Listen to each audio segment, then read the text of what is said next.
Hey, what's going on, everybody? Derek here from M1 Realty. I'm back with our August 2022 real estate market update for the Woodward Corridor. Let's get into it.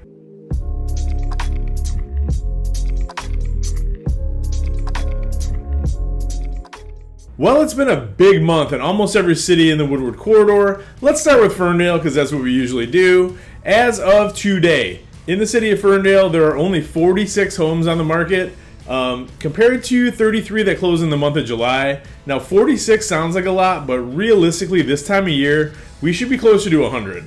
The average sale price in July was $277,201. Now that represents a 5.7% increase from the month of June, and it's 24% higher than it was in July of 2021. In the month of July, homes in Ferndale sold on average for 103.4% of asking price, and they sold in an average of 11 days. So definitely still a seller's market. Everything's really selling fast, usually for multiple offers. And currently there's 1.1 months worth of inventory on the market in Ferndale, when 5 to 6 months would represent a balanced market. So we're definitely still in a seller's market in Ferndale. Now, in the city of Hazel Park, there are currently 57 homes on the market compared to 25 that sold in the month of July. The average sale price for Hazel Park in July was $159,152. This is actually a 5.1% decrease from the average sale price in the month of June, and it's still 0.2% higher than it was in 2021. So a little bit of an increase, but really right about steady with where it was a year ago. And then just like in Ferndale, homes are selling on average for 102.3% of asking price right now in Hazel Park, and they're selling in an average of 21 days on the market.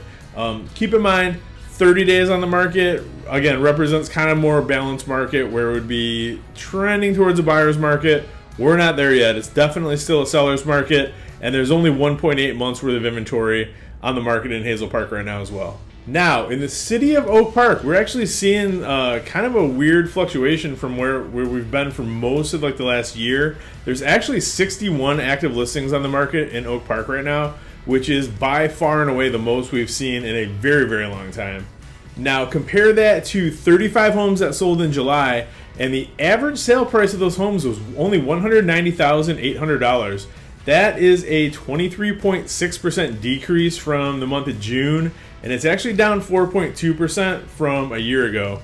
Now, the market in Oak Park has been on absolute fire for over a year, so I'm really going to dig into these numbers. I'm going to see what's causing that. I might do a separate video just for Oak Park because this is definitely an anomaly. It's not what we've been used to seeing in the city. So I'm going to figure out why that is, and I'll get back with you guys. Now, the good news for home sellers in Oak Park is homes are still selling for 102.2% of asking price, and they're only selling on an average of 16 days on market. So everything's selling quick, and the houses that are selling typically seem to be selling for over asking.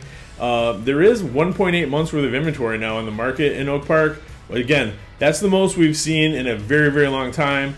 So I'm going to track those numbers down. I'm going to figure out why, and we'll get back with you guys on that.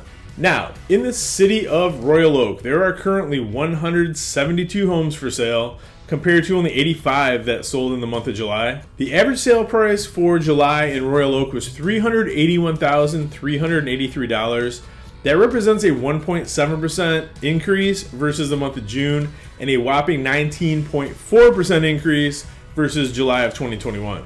And just like every other city we've covered, homes on average in Royal Oak right now are selling for 101% of asking price, and they're selling in an average of 14 days on market. And there's only 1.4 months worth of inventory on the market in Royal Oak right now. And in the city of Berkeley, there are currently 31 homes on the market compared to 25 homes that sold in the month of July. The average sale price in Berkeley for the month of July was $337,383. Great news if you sold your house in July, because that's 4.6% higher than the month of June, and it's 17.8% higher than you would have sold it for on average in 2021. And homes again are selling for 102.9% of asking price.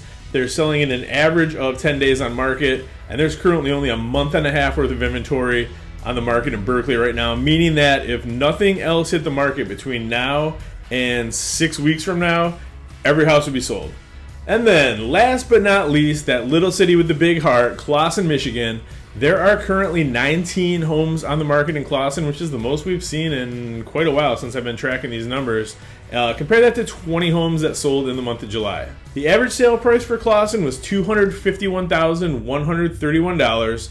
That's actually 5.4% less than it was in the month of June, and it's 0.3% less than it was in July of 2021. So not a whole lot of difference, just about even with where it was a year ago. Now, that's interesting because, the sample size in Clawson is very small. It's a small city. There's not that much sale activity. So when things do sell, we tend to see a little bit of fluctuation in prices and all that good stuff. But trending over the last several months, things are actually, trending right about even with where they were a year ago. So they're kind of like balancing themselves out right now. Obviously we'll keep an eye on the longer term trends, report those back every month, but I don't think, the market's not going crazy one way or the other in Clawson right now. It's still, a very predictable, strong seller's market. It's just that we've had a little bit of fluctuation here and there. And to that point, homes are selling on average for 100.7% of asking price. They're selling in an average of 11 days, so things are really moving quick, and there's only 1.3 months worth of inventory on the market in the city right now. So in plain English, where does this leave us, right? I know what we've been hearing in the media and all these headlines about how there's a housing recession and a housing bubble and everybody's waiting for the market to crash and all this good stuff. These numbers tell us that is not going to happen anytime soon. In fact, it sounds like inflation's kind of mellowing out a little bit. We don't have these high inflation numbers. Interest rates have gone down in the past week. So I know the Fed raised the 75 basis points again about a week and a half ago, 2 weeks ago. We were kind of anticipating mortgage rates to rise along with that, but they've actually done the opposite. They've gotten better. So, homes are more affordable than they have been anytime in the past couple months as far as interest rates go. And, as far as inventory goes, we have what we have. It's not what we're used to seeing this time of year. So the fact that houses are selling for, on average, in every city that we've looked at, they're selling for over asking price, and they're selling for less than 2 weeks on the market, with the exception of Hazel Park, which was 21 days. Every other city that we've been looking at, it's been 9, 10, 12 days on market. That tells us that there's definitely still more buyers out there than there are houses to put them in. And I'm not seeing personally any kind of indication that we're in for anything different. If there is to be a market crash or a market correction or whatever you want to call it, that's going to have to be, the supply and demand is going to have to shift. As of right now, there's more demand than there is supply, and that's just how it's been for the past couple of years. We're dealing with real numbers here. Compared to like 2017, we're only dealing with 54% of the inventory that we had at that point in time. And 2017 wasn't like some crazy high inventory year. It was just a normal market. So we're dealing with a lot less inventory than we typically would, especially for this time of year. This is like peak selling season, and we're at half the inventory that we'd normally see. And it gets worse than that, because if you go back to 2006, so before the Great Recession happened, we are at 16% of the inventory that we had at that point.